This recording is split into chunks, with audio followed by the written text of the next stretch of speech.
I will retire Jon Jones without even fighting him. Jon Jones called us last night and retired. Jon Jones is officially retired. Tom Aspinall is the heavyweight champion of the UFC. This giant is the baddest man on the planet. This powerful heavyweight is faster than the lightweights. His fights last only 1 round. That's exactly why the greatest fighter in UFC history, Jon Jones, got scared and retired. For 2 years, Jones avoided Aspinall and eventually ran off to Thailand to have fun, leaving his championship behind. But is Tom Aspinall really that terrifying of a fighter? Let's start from the very beginning.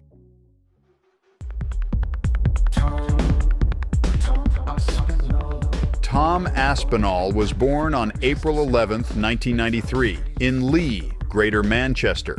Like many fighters, his father played a pivotal role in his life, becoming a role model and mentor. I couldn't imagine my life without combat sports. It has been in my life for as long as I can remember.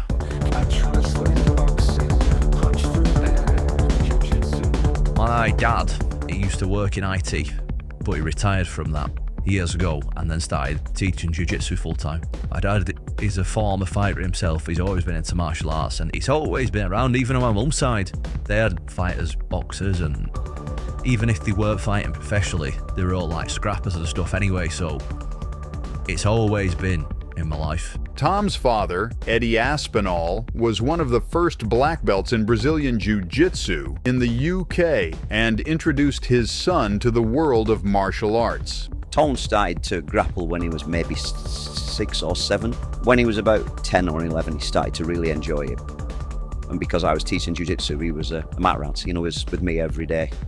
He'd done all the particular sports, jiu-jitsu, boxing, wrestling. Eddie opened his own gym and personally coached Tom. By the age of 10, Tom was already practicing wrestling and later branched out into boxing and Muay Thai. His success in BJJ mirrored his father's, as he won several prestigious tournaments. Eddie's reputation as a coach eventually led him to a position at the Liverpool gym team Cowbon, where he agreed to train only under the condition that his 15-year-old son would also join. I first met Tom when he was 14, 15. I think his dad would have come. Maybe second year I opened and was looking to use a bit of mat space, practice a bit of jiu-jitsu with his friends. So we got talking to him, and then within a couple of weeks it was like, what am I learning? A bit of jiu-jitsu, if I do jump in and do a bit with it. And he says, I'll do your deal then.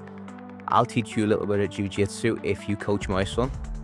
I was lucky enough to get him so young, so I was able to mould him into what I thought I'd like him to look like. From them early days up, for me it was all about getting him fast, keeping him moving, getting his angle game up, getting him as agile and as quick as I could, and that's how I've trained him. So now I believe he's probably as fast as a welterweight. So I'll put him against welterweights in here, you can outspeed him no problem, you can outgas tank him no problem. So I think it's working, it's paid dividends. I remember the first time I had to sit down with somebody when he was 50 years, like, what is it you want to do?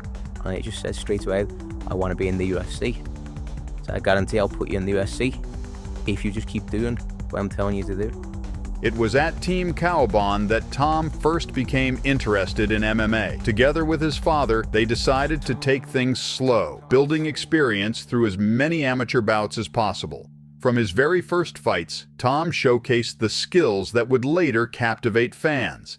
Outstanding grappling and spectacular knockouts. Quick hand, strong game, every fighter let the main striker fall. It's Aspinall. Out of 9 amateur bouts, only 1 went the distance, with the rest ending within 2 minutes. As it became harder to find opponents at the amateur level, Tom made the decision to turn professional.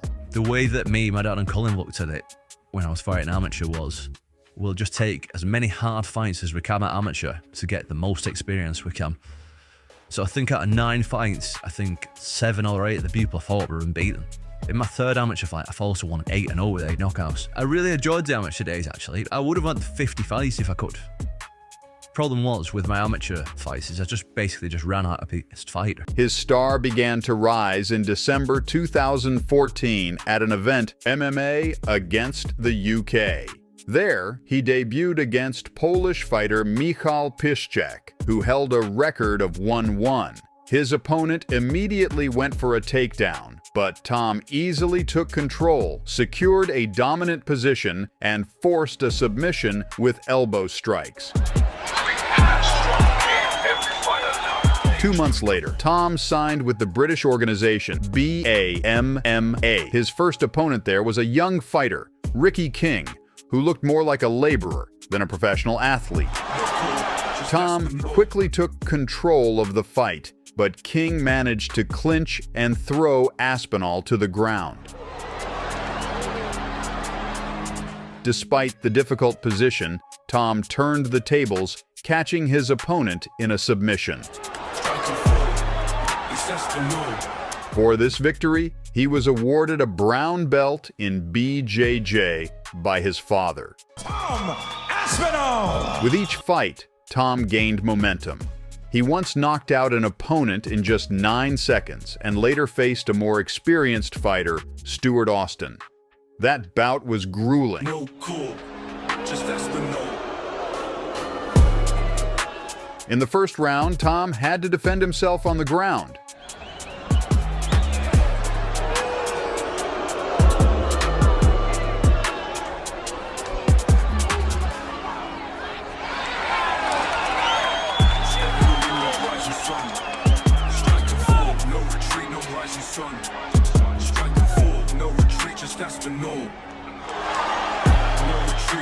But in the second, he turned the fight around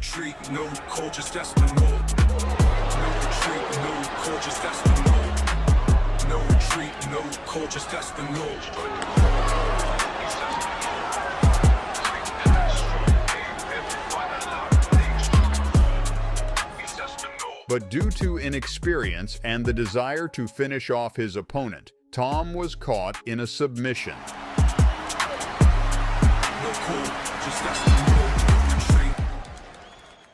Tom's first career loss became a valuable lesson.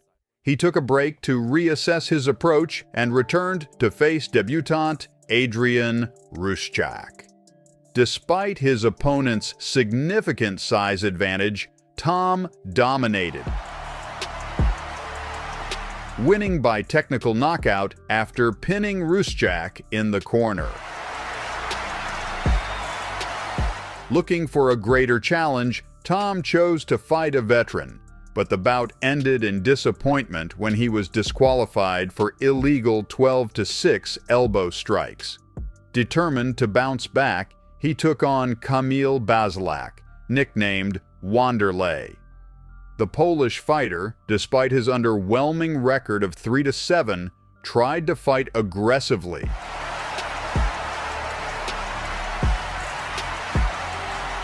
But couldn't withstand Tom's precision strikes. The one-sided fight ended with Basilak unable to offer any resistance.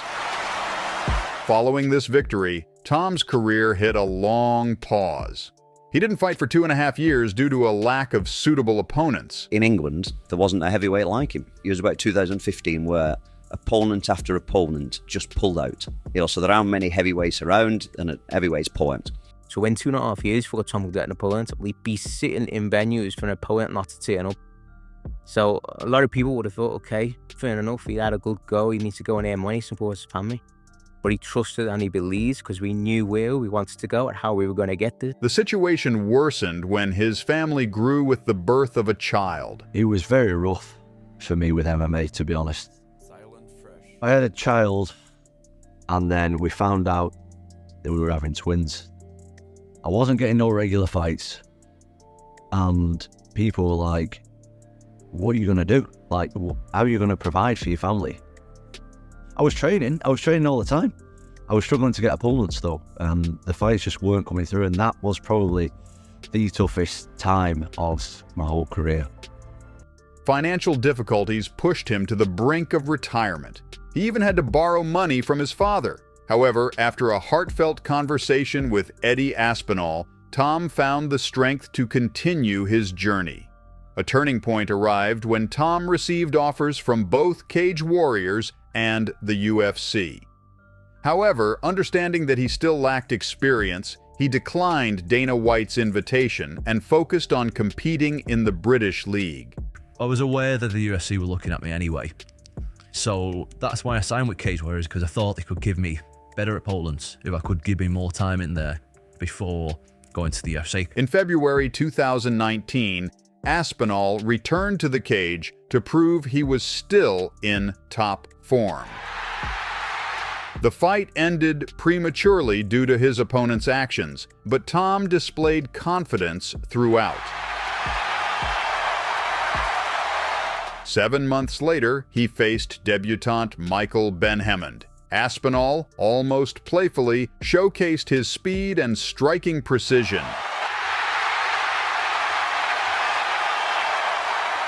Finishing the bout with a spectacular knockout.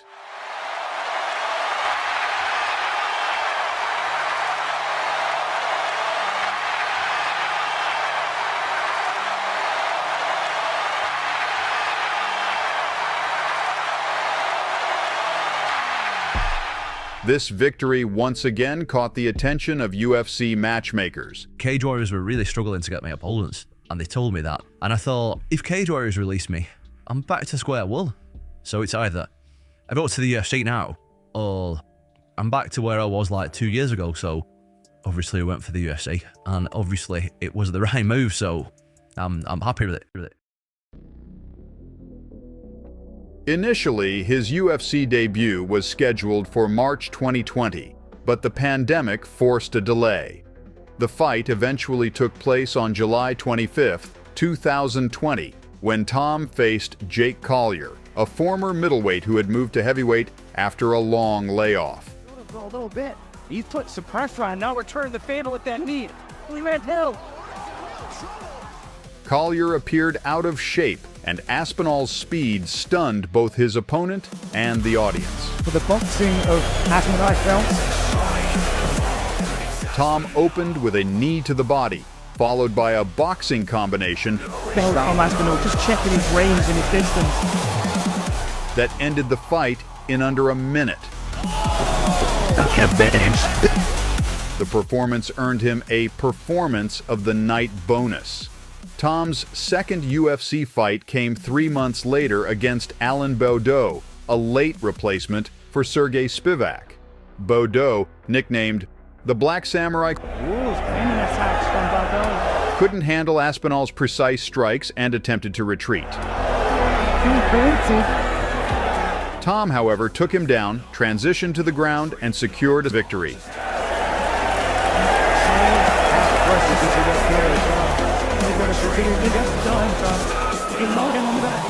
Following this loss, Baudot's career began to decline. Aspinall's success led to a fight against former UFC heavyweight champion Andrei Arlovsky.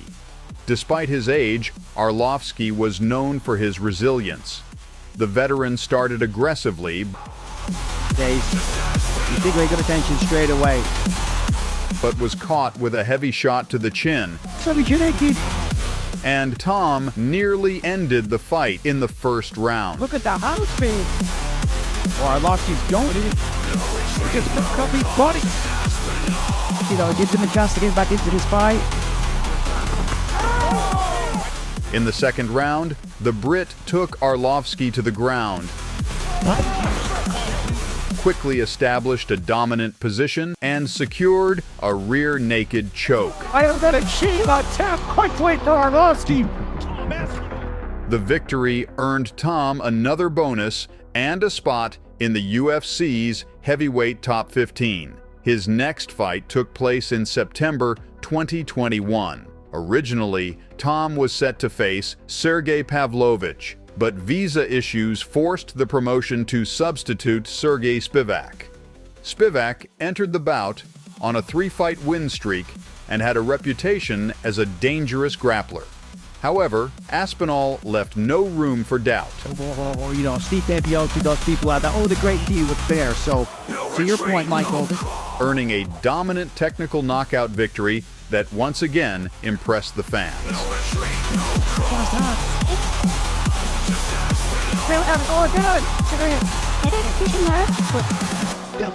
Oh, Mike asked him that.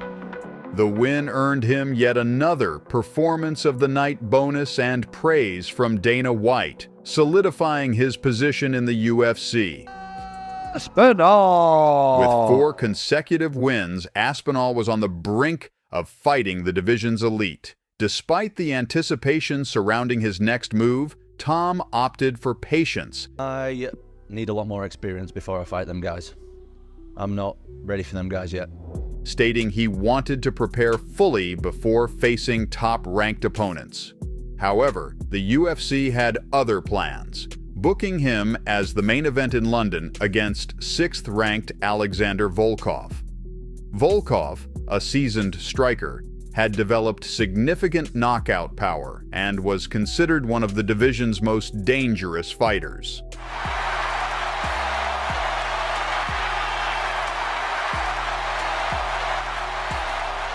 On fight night, Aspinall showcased his superiority.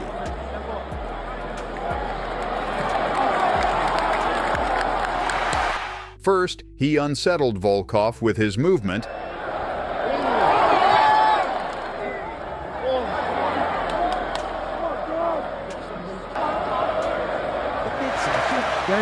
welterweight style they call it a cowbob.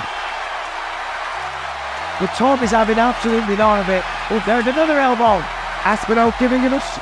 Then executed a textbook takedown by slipping under Volkov's lead hand. On the ground, Tom dominated. Sharp elbows and precise positioning led him to a submission opportunity, forcing Volkov to tap out.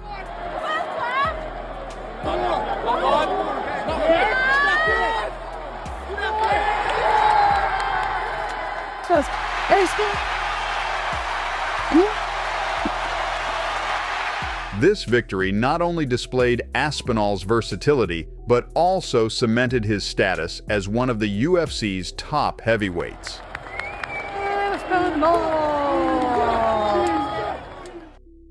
In his next fight, Aspinall faced Curtis Blaydes, a perennial contender in the heavyweight division.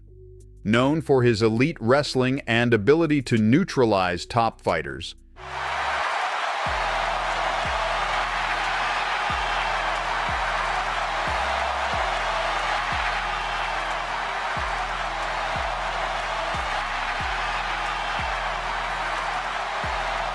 Blaydes posed a serious challenge. Tom started aggressively, but just seconds into the bout while attempting a kick. The injury was severe, and the fight ended prematurely. Having to leave the octagon in front of his home crowd was a devastating blow for Aspinall. Recovery took an entire year. During this time, Tom dedicated himself to a rigorous comeback plan. His first opponent post-injury was Marcin Tybura, a durable fighter but not part of the division's elite. From the outset, Aspinall demonstrated that he had not lost a step.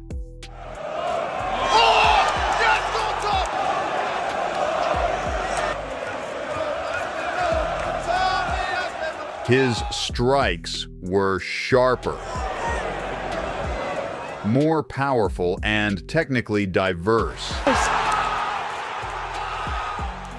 The fight ended spectacularly when Tom delivered a precise punch to the jaw, knocking Tybura out in the first round.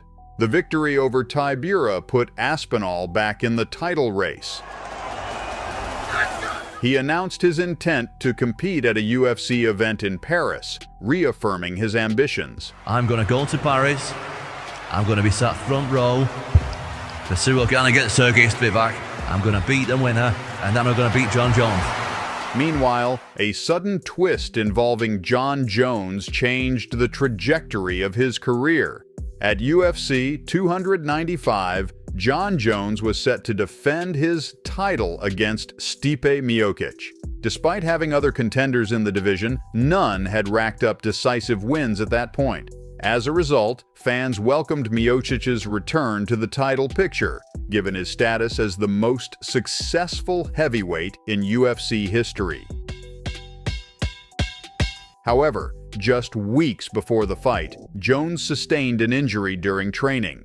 Scrambling for a replacement, the UFC ultimately convinced Tom Aspinall and Sergei Pavlovich to face each other for the interim heavyweight title. This matchup became the culmination of both fighters' long journeys. Aspinall and Pavlovich, two of the division's most dangerous and deserving contenders, were set to collide in a fight eagerly anticipated by fans worldwide. As the fight approached, concerns about Aspinall grew among his supporters. Tom openly admitted he was nervous and afraid, a stark contrast to Pavlovich, who, despite his reserved demeanor, exuded quiet confidence. Yesterday, you said that Sergei was probably the scariest man in MMA, so I'm just wondering, first impression seeing him on stage here. Pretty scared. Scary guy, mate. Yeah, he's definitely an intimidating guy. Generally speaking, the more scared I am, the better I do in the fight. So that's DC actually told me today about what was it? Honey badger, the animal. Yeah, honey badgers are the league leaders in fear, so they're pretty dangerous in combat. That's me. I'm the honey badger moving forward, so I'm happy with that. That's cool. A question for Sergei. Sergei, Tom has continuously called you the most dangerous man in the UFC, but for you, do you believe he is the most dangerous guy you could be fighting this weekend? Thank you very much to Tom for giving me that distinction to be the most dangerous in the division. But, I also think that Tom is a pretty dangerous guy. He's very good at stand-up, very good on the ground. We're not taking him lightly. We're preparing for 100%, and this is going to be a real full fight. I would have definitely liked more time to prepare, obviously. But I know one thing. I'm not going to fucking win the fight sat on the couch watching TV, watching it. I'm going to be in there Saturday night. I'm dangerous, and it takes one shot at heavyweight. And I'm not going to land that sat in the UK watching it on TV. So why not be here having a go? Pavlovich was widely seen as the favorite. On fight night, fans' anxiety for Tom peaked. However, the fight had barely started when the outcome became clear.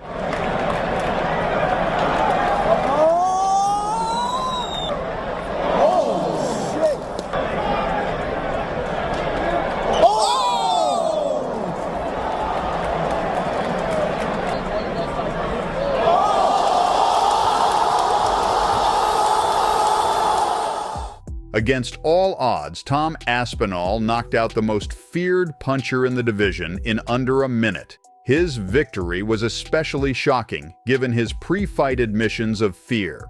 I openly admit that I'm scared and I'm going to do it anyway. That's when I do my best. Look when Sergei whacked me with the overhand right and my mouthpiece started to come out. That's when I do my best work. When a big scary guy's coming at me like that, that's when I'm at my absolute best. And I embrace fear, with open arms, and I'm happy to be scared and perform like that.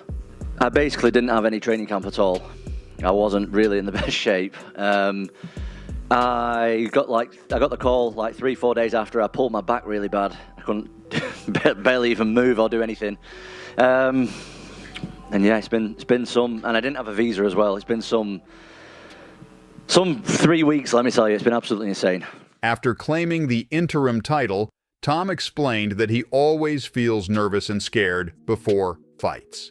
He emphasized that he's just as human as the fans watching him, fearful but committed to performing at his absolute best. The event was a massive success, with the UFC quickly adapting to the last-minute changes. However, one unexpected consequence arose. Aspinall's performance was so dominant that fans lost interest in the previously scheduled Jones-Miocic matchup. Instead, they began clamoring for a fight between Jon Jones and Tom Aspinall.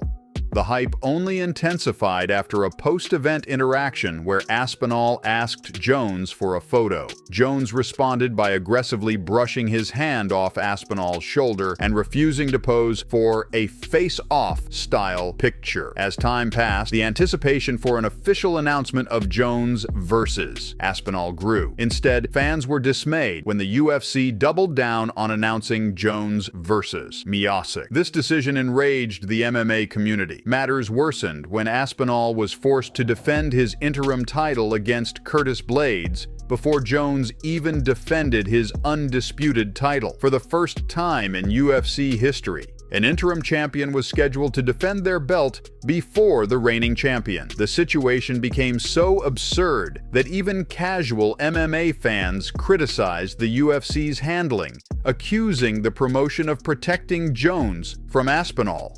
To quell the backlash, UFC President Dana White appeared on various shows and podcasts, repeatedly reading statements from a script about why Jon Jones is the greatest fighter of all time and isn't afraid of anyone.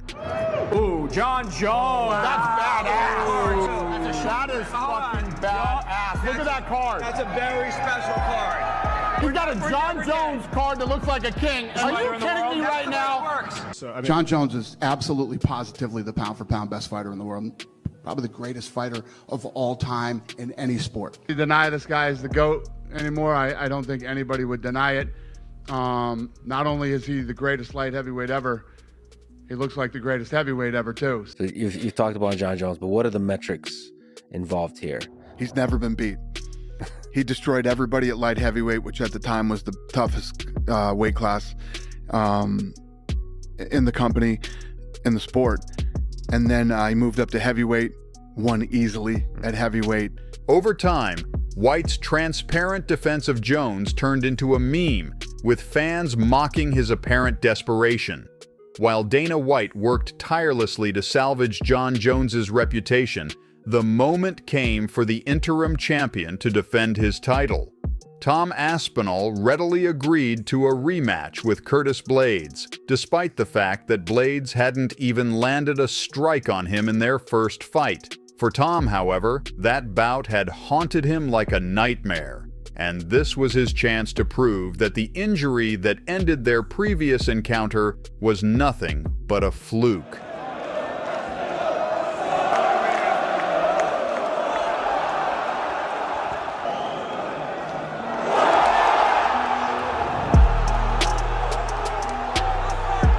The fight ended almost as quickly as it began.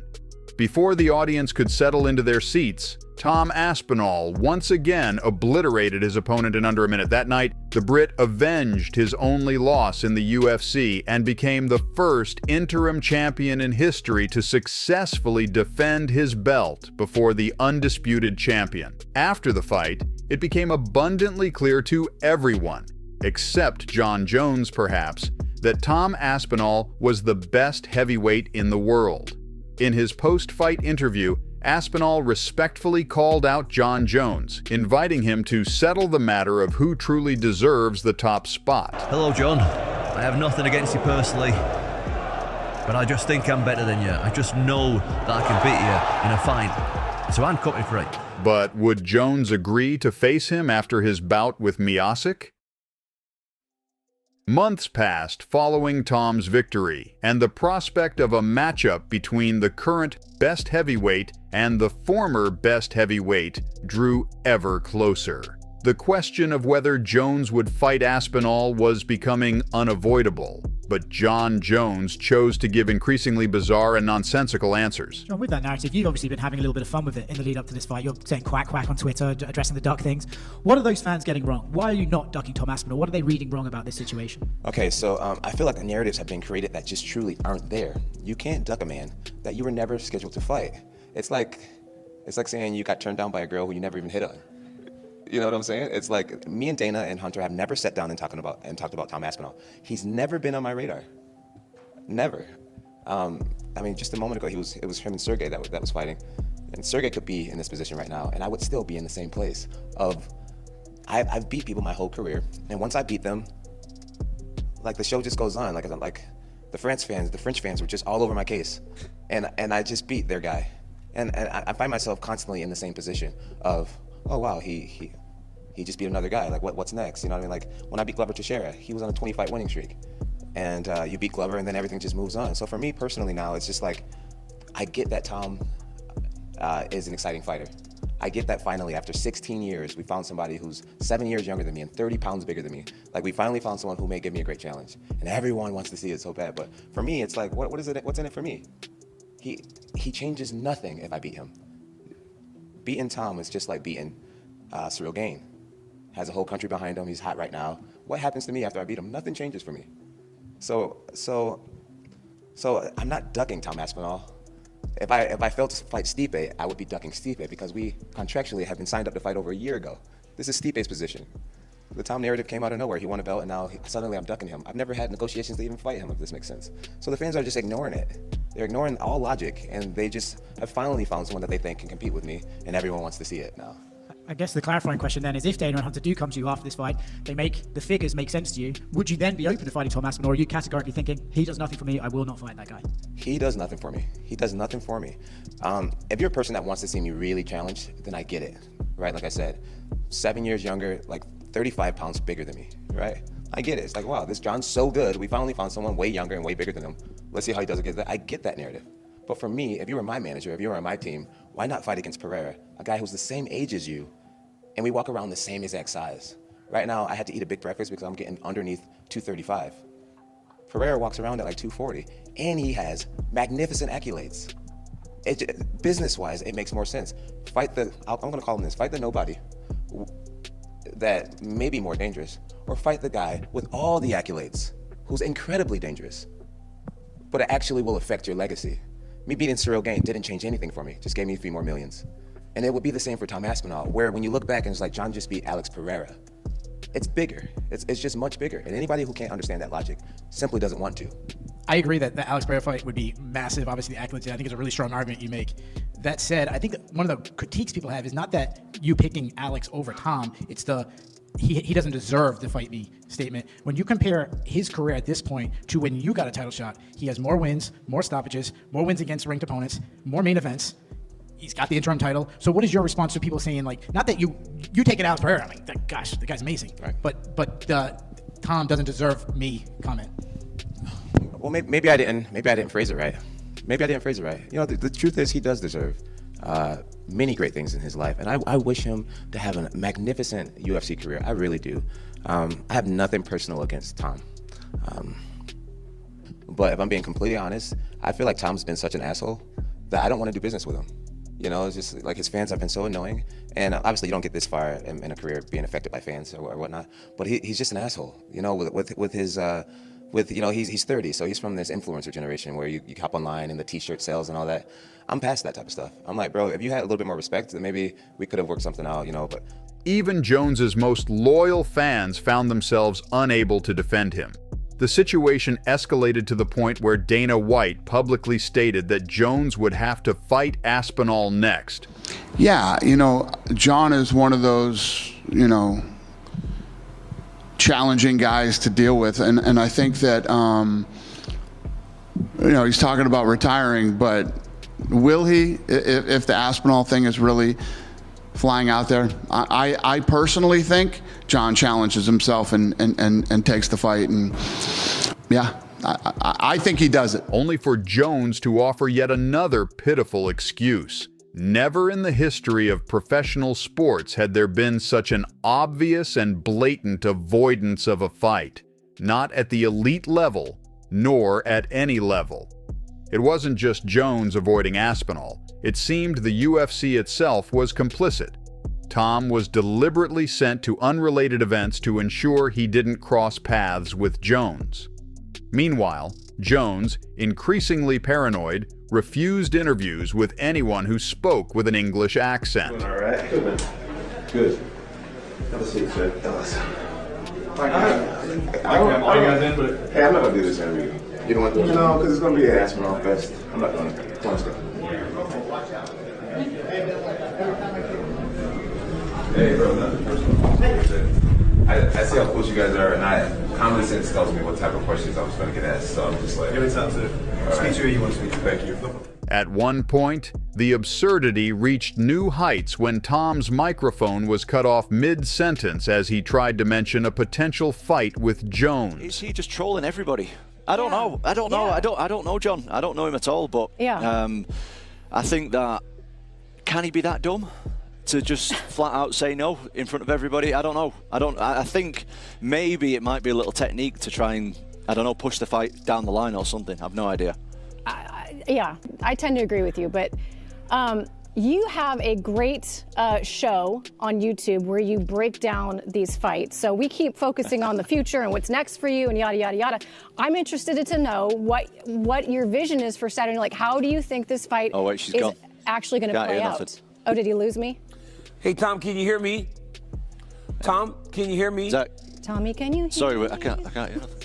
He can hear you. He just wants to get off the interview. Yeah, he want to answer the question. Hello? You're not there no more. Hello? Hey, Tom. Hey, Tom. Tom. No. All right. I think we lost him. Yeah, we lost him. He's out here. Despite the circus, MMA fans, not just Aspinall's supporters, held on to hope for justice. Tom attended the Jones-Miocic fight, believing that the winner could no longer ignore him.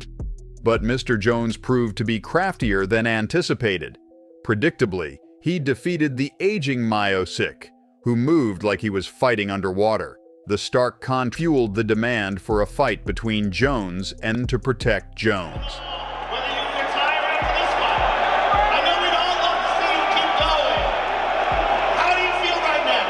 You know what?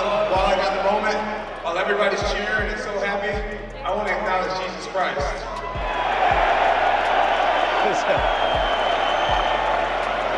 Is that knowledge of Jesus? Is that knowledge of Jesus? I cannot take credit for a gift like this. And if everything goes right, then we'll give you guys much more to see. What does that mean? Is that heavyweight? What is that, Alex Pereira and heavyweight? What is that? What do you think? You know, I know that we have options. He briefly mentioned Aspinall, but quickly pivoted, asking Jones if he'd consider fighting Alex Pereira, the reigning light heavyweight champion in the heavyweight division. It was a clear attempt to deflect and avoid putting Jones in an uncomfortable position, but Jones took it even further. Instead of addressing the obvious challenger, he performed a bizarre dance reminiscent of Donald Trump's antics, leaving fans in disbelief.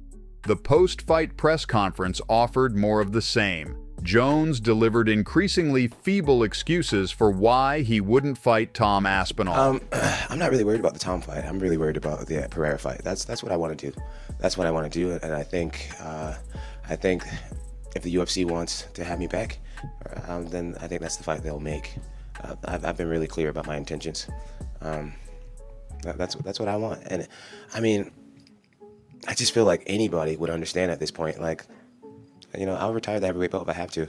It's like, dude, give the guy what he wants at the end of the day, you know? And I'm not talking to Dana directly. I feel like I'm at a place now where, you know, like I want to take what I find to be super fights.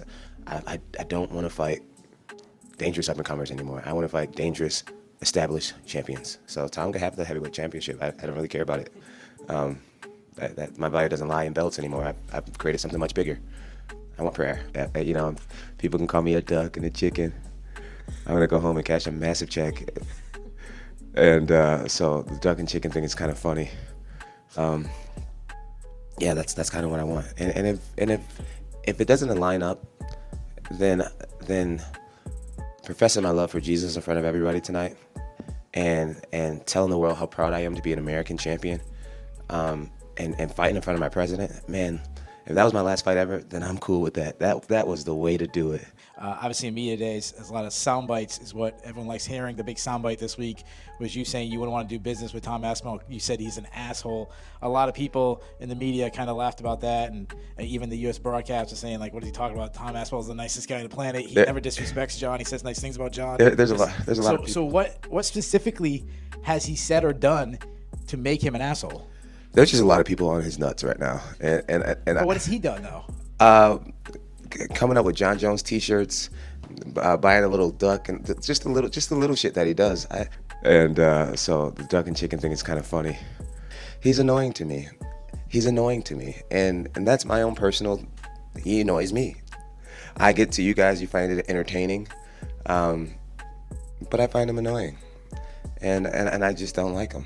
And at the end of the day, if I give him the opportunity to fight me, I want to be so compensated. I want to say it, I want that fuck you money, honestly. And that's just what it is. That's just what it is. Or else, my life is perfect without him. I don't need him at all, and he needs me. And that's a good place to be in a negotiation. In the end, he resorted to the classic tactic of fight avoidance, demanding an unrealistically high payout, effectively pricing himself out of the bout. In essence, Tom Aspinall retired the greatest fighter of all time, without even stepping into the octagon with him. Jones, whose sins outside the cage and repeated doping violations had been forgiven for years, effectively tarnished his legacy with cowardice. The MMA world, from die-hard fans to Dana White himself, agreed that a fight with Aspinall was the only logical next step. So moving forward, what do you do? Like, as obviously you said, you want him to fight Tom next, and you said that could just be the biggest heavyweight fight of all time. It will be. Yeah. And John was on the post-fight thing. He said he wants to be well compensated because he saw what Jake and Mike. He will be. So when do you actually meet with him? Is that a Tuesday conversation, or is it? I got Tom waiting outside for me right now, and John, you let John do John. John's going to disappear. Not only will you not hear about him or what he's doing, neither will I. And then he will resurface, and he'll call, and we'll get it done. Even White admitted that a potential matchup with Pereira made no sense. No. No? Okay. You know what tonight told me? There's no fucking way I make the Pereira fight. Okay. John's too big. Great wrestler. See how he took Stipe down in that first round? Yeah. I like Alex Pereira. I like him personally. But it he's just the greatest of all time, right? it just doesn't make sense to make that fight. If they both want it bad enough and they're both fucking hounding me or something, maybe I would do it. It's just Alex Pereira is killing it. Look at his age and what he's doing right now.